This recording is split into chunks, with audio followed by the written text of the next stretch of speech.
All right, joining me via Zoom. Really excited about this. I don't know if this is, I would say maybe the most anticipated fight card in decades. September 12th, Mike Tyson against Roy Jones Jr., but the undercard, which may actually be the main event, Jake Paul versus Nate Robinson. Both Jake and Nate are joining me now. Fellas, how we doing today? What's good? How you doing? Doing good, well. doing good, man. Crushing it. We're out here in Vegas training camp, getting that work in. So couldn't be more excited. First of all, Jake, I'll ask you, I'll start with you. Is it fair for me to call this the most anticipated fight card, you being involved with Nate, and maybe one of the 2 or 3 most anticipated fights of the last, I don't know, 10, 15, 20 years? Oh, man, that's a big statement. And I don't know if I would be the one to classify it as that. But, I mean, it's definitely up there. It's definitely up there. And I think the reaction from the media, the reaction from my fans, like people are really, really excited for this. And, you know, everyone wants to see Mike Tyson versus Roy Jones Jr. And then you throw in 2 anomalies, oddballs, you know, me being, you know, doing what I do, and then Nate Robinson coming from the NBA. This very well might be one of the biggest boxing events that there ever will be. But September 12th, we'll see what happens. Nate, fair to say, one of the biggest fights we're going to see here anytime soon?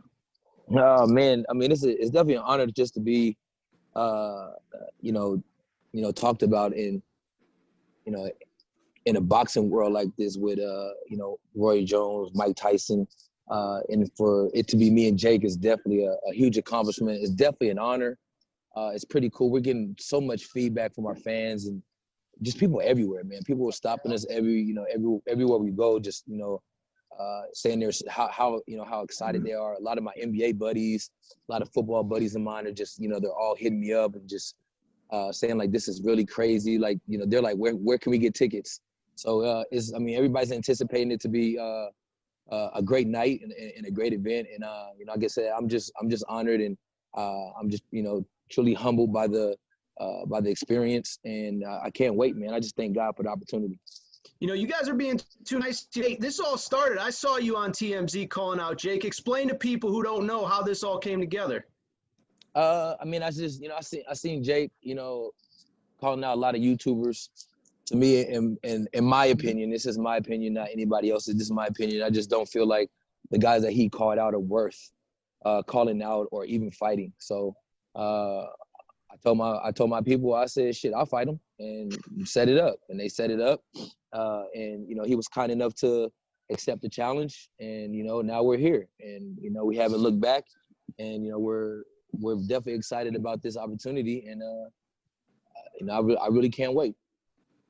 Jake, when you saw that video, one, how did it get to you? For people who don't know, you have fought in the past, 1-0, first round TKO. When you saw Nate call you out, what was your reaction?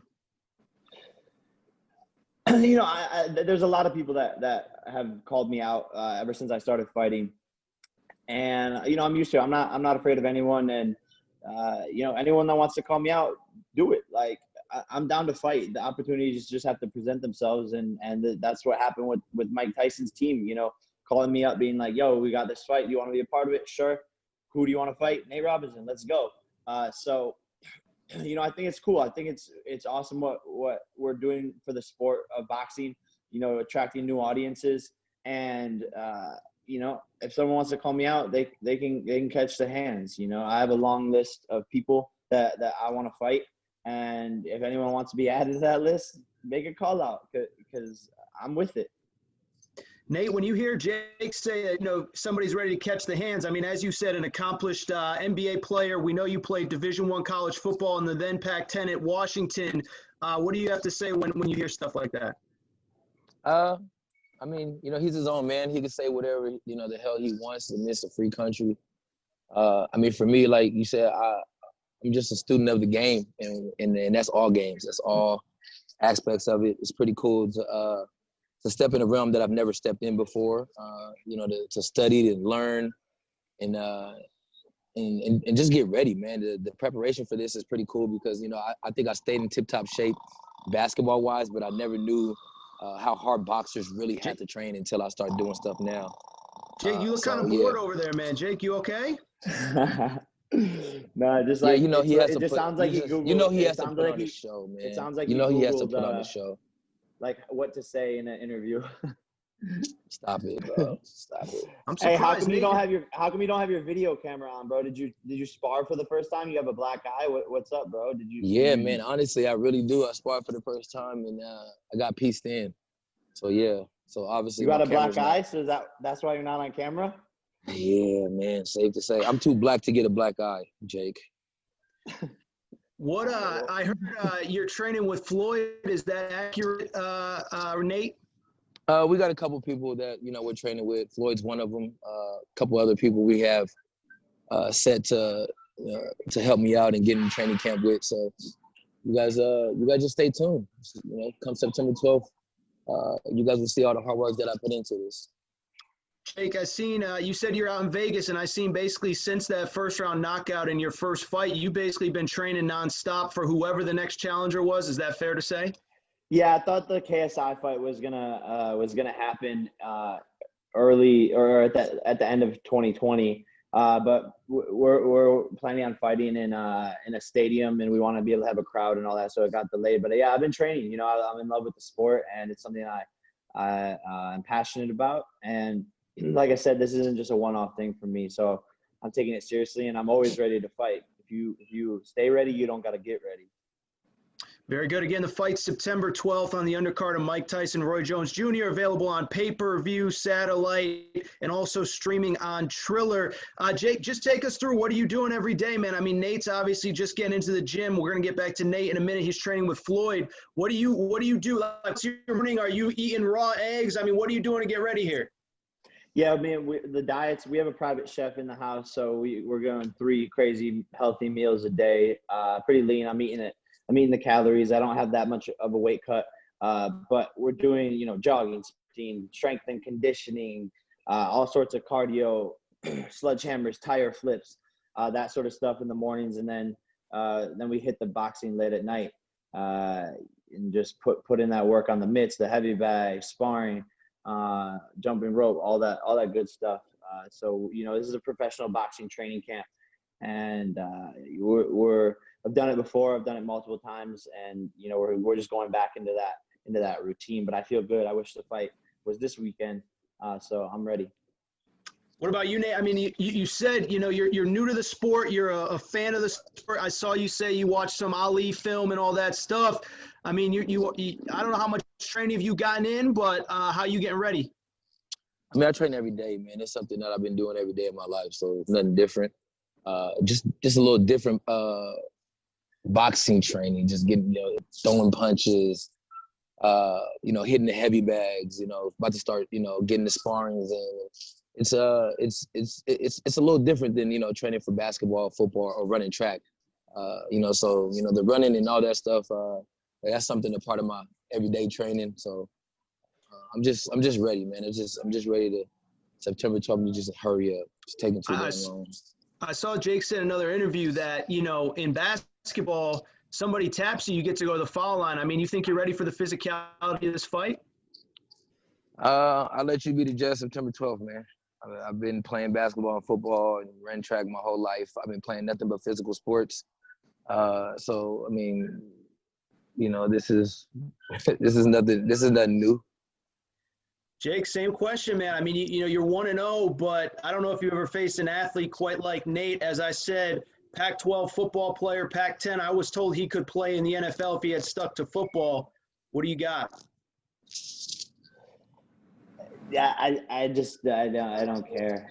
Boxing is not a sport of athleticism. It's a sport of technique and experience. And I'm a fucking animal. Like I'm literally I'm psychotic. I'm a psychotic fighter, and I have that killer mentality, and I finish people off early. I like getting hit, to be honest. Like when I'm sparring, when I'm in my fights, getting hit makes me more excited. Like I love a good exchange. I love getting fucking hit right in the face. It wakes me up. So I'm literally crazy. My friends think I'm crazy. I'll stand there and sparring sometimes, let my sparring partners punch me wherever the fuck they want. just to wake me up, just to like get into it. This is a sport I love. I love the blood. I love the dog fight. Arturo Gatti, Mickey Ward, round 9. That's how I fight. So he doesn't know this guy doesn't know what he has coming for him. Well, Nate, he says he's ready to get hit, and I'll just say this. Some people have told me, Jake, I disagree with this, but some people have told me you have a punchable face. I don't like that language, but, Nate, he says he's ready for your hardest hit, Nate. What do you got? Man, September 12th, we'll see. All right. Any last thoughts before I let you guys go? I mean, you're fired up, training. Jake's eating well. Nate, I mean, I know you're flying up to, I don't want to say where in case it's a private secret camp. But what are these? He's going to Colorado Springs. Like his coach tells us. Definitely not going to Colorado Springs, but yeah. His coach tells us all his information. Who's your coach? I'm definitely not going to Colorado Springs. But yeah, I definitely got just a lot of different people that I'm working with, learning from, and it's just gonna be fun, man. I was gonna say, with hoop, you can have too many voices in your ear. Is there too many voices in your ear right now, Nate? Me, seriously? You can have too many voices in your ear by learning from different people? Well, some guys telling you. I guess, man. I guess. No, I don't I'm know. asking. I'll let you tell it. Nah, man, it's never been a problem, bro. I learned from everybody. Hey, Nate, you sound like you're gonna cry, bro. You good? You need some Kleenex or what? You sound like you're gonna cry over there. I wish I could see You should send me some. You should send me some, bro. You get a plug? Yeah, no, send me the address. I appreciate the shoes that you sent me too on my DMs, bro. It's big time, bro. Those are pretty cool boxer shoes. That was pretty cool of you, Jake. I just saw you training in the Michael Jordans, and I was like, hey, it's probably about time to take this sport seriously since you have a fight with no. That's just what you see, bro. There's just one video that you saw, bro. It's okay. So Nate, are you strategic in what you're putting out right now? That's what it sounds like to me. Nah, man. I'll be posting some cool footage soon. Just stay tuned, bro. Come September 12th. That's all you need to see is September 12th. Literally, the only thing you've said this interview is the date. Like you. That's all you need to see, bro. Nah, there's no nervous. Well, Aaron already said it at the beginning of the interview, so I think everyone already September knows 12th. September 12th. All right, Nate. Well, I'll put you on the spot then. What are people? If people want to pay for this fight, obviously you're on the undercard right before Mike Tyson, Roy Jones, but you're going to want to get to the undercard earlier. So I know we've given the date. I'd love to know what fans are going to see when they do make that purchase via pay-per-view, satellite, cable, Triller, wherever they're getting the fight. They're going to see one of the greatest athletes to ever walk this planet take the ring and do what he's supposed to do. Period. Okay. Any predictions in terms of when it's going to end? Nah, I don't do predictions like Jake said. He's going to knock me out in the first. So just make sure that you stand by that, Jake. Because we got a lot of gamblers on this show. So, Jake, do you have a prediction from the fight will end? Yeah, bet the fucking house on the first round. Put your fucking pink slips of your cars, the fucking mortgage, bet the whole fucking thing, buddy. First round. Don't put your chips into the guacamole at the party you're watching the fight at because it's going to be a fast fight. Stay tuned. Keep your eyes locked on the TV screen. It's over in the first round. All right. Jake Paul, Nate Robinson, as the fellas have said, September 12th, undercard Mike Tyson, Roy Jones Jr., 6-round fight. It's going to be a pay-per-view. Get it by satellite, cable, Triller, wherever you want to watch. I'm fired up, fellas. You got me fired up. I appreciate the time. Let's go. Thank you, Aaron. I'm out.